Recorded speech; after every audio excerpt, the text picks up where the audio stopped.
Hi, everyone, and welcome to another Stan Advisors video. I'm really excited to talk about today's theme. And really, today's video, it's a simple three-question framework to help you better understand why clients should choose you. So again, this is more of an exercise to help you discover product market fit, empathy mapping, a lot of these amazing tools. We've summed it down to three simple questions that you and your team could ask yourselves, and hopefully gets that better market fit and that better understanding, again, of why clients should choose you. So today's three questions, which Rob and I will talk about, are: what are we adding to people's lives? What does it make your customers, or how does it make your customers feel? And why are we the answer? So Rob, let's start with the first one. Love to hear your thoughts in terms of how a team should approach these three questions, and particularly the first one, which is, what are we adding to people's lives? Why is that question important? And what is it going to reveal as we start kind of answering that as a team? Great. Thank you, Pascal. Again, very happy to be here today and love the topic. So what are we adding to people's lives? Inevitably, when we go into business, we are here to try and solve something. We are, whether it's a product or a service, we believe we're the ones who have the fix for whatever that problem is. We've thought it out, and now we're going to offer a solution. But that's really the start of the questions, because very often a lot of people have what we have. So we want to be able to first understand, well, what is it we're going to do when we're asking those questions that make us realize we are the right fit. So the first thing I think it's always important for every business owner, leadership team to do is to have a lot of empathy, is to start to look very quickly and understand deeply the uses that somebody is going to have for our products or services, the needs we're trying to fulfill. If we're coming at it only from a perspective of this is what I make or this is what I offer, that's a quarter of the story. That's really not enough at all. A lot of people offer what we offer. We have to start wearing the mindset of the consumer, the end user, who is going to interact with our product or service every day, and start to realize we're here to really understand and fix those issues, improve those issues. And again, I really love the way these questions are framed, because it adds the human element versus just the typical, right? There's a gap here, we solve the gap and they're going to buy us because of this. So again, let's continue with the second question, which brings a human element, which is, okay, well, once we've answered that first one, we got to ask ourselves, how does it make your customers feel? Again, why are emotions so important here? Well, again, a really good question. First and foremost, we sometimes over-exaggerate our decision-making ability based on our logical mind. That's not to say that logic doesn't play a role. It just plays much less of a role than we ever imagine. Our emotions are at work all the time.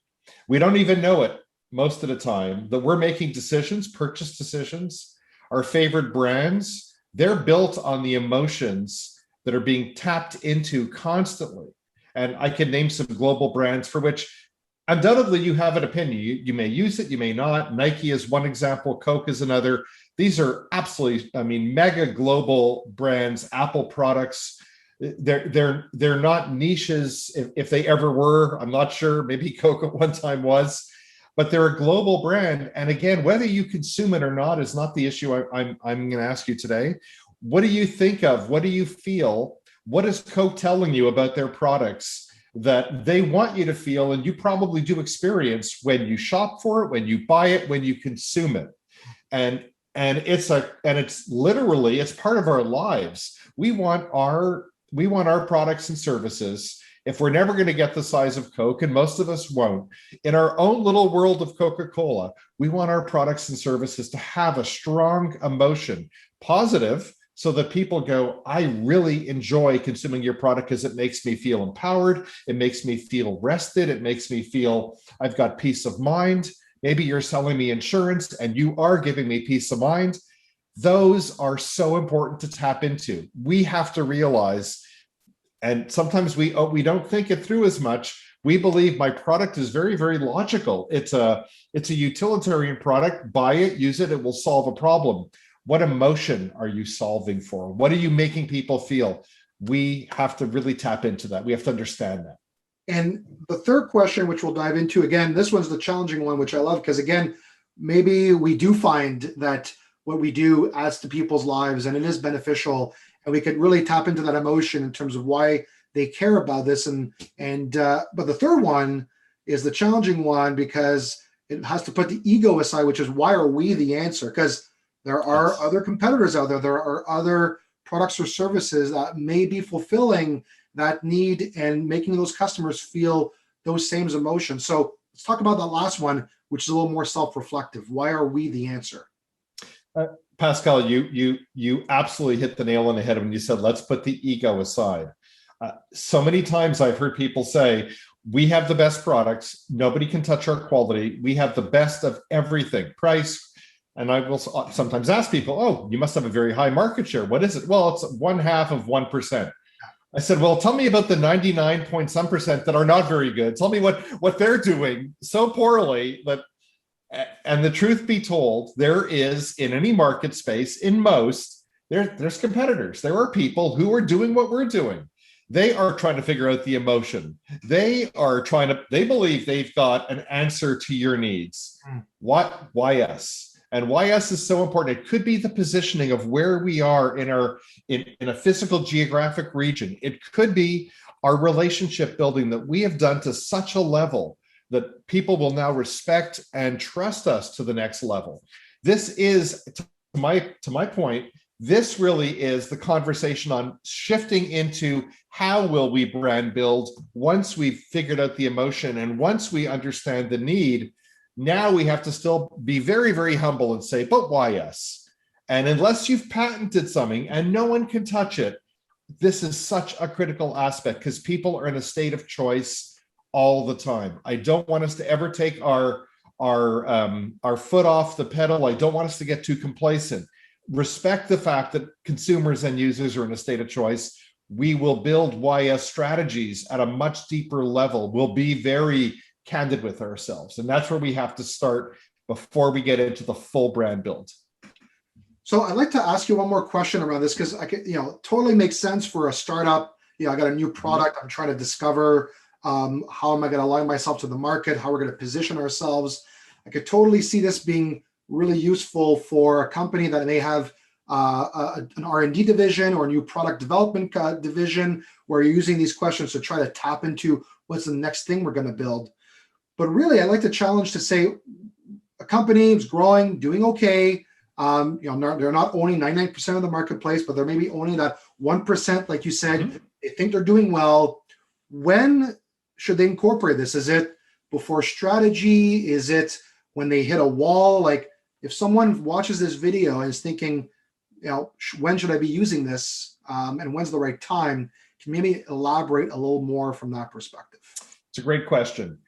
Certainly, I would always advise that if we're going into strategy, we want to make sure this is part of the conversation. If we're not very happy about our robust branding strategy, if we feel that we're not getting the impact, then this needs to be on the table for sure at that level. But you may have just done a strategy session a month ago. You may be unsure of, actually, after that session is done, of really of whether or not our impact is going to be sufficient to the changing market that we're in. It's always a good time to be able to reframe certain things, to gather your group together. Your strategic group might be it might be the full leadership team, might be some others, and start to ask those questions amongst the team members. Let's go around, find out, tell me how people feel when they interact with our brand. Do we have these data points?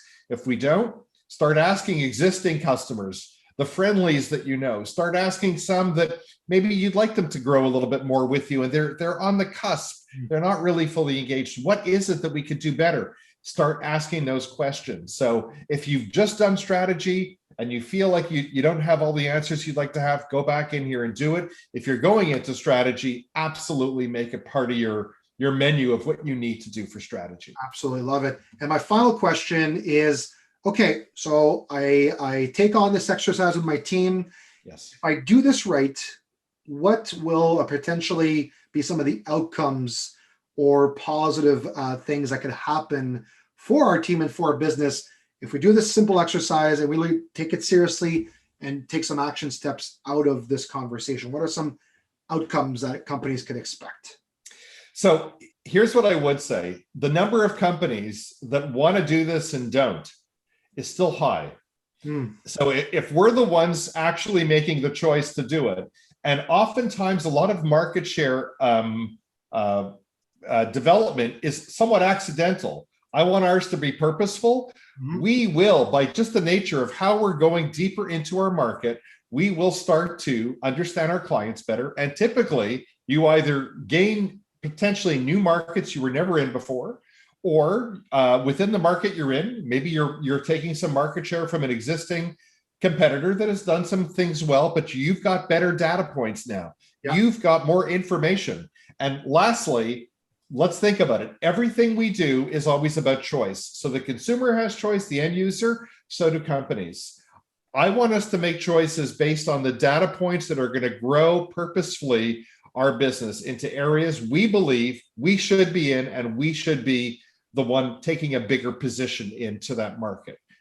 Let's be purposeful. You will start to see greater sales when you ask these questions, you answer them, and you build your action plans to them. Amazing. So thanks again, Rob, for sharing your insights on this one. I really do hope that people who do watch this video or read the blogs or read the various smaller snippets that we're going to publish out of this, that do take this seriously and take into action, especially if they're getting ready for one of their quarterly or annual strategic sessions. Any final words? All I can say is stick to the belief system that when you put this together, your team does have the answers a lot more in front of it than you imagine. The data points are there. Trust that. Love it. Go to it. Thanks, everyone. Till next time. Thank you, Pascal.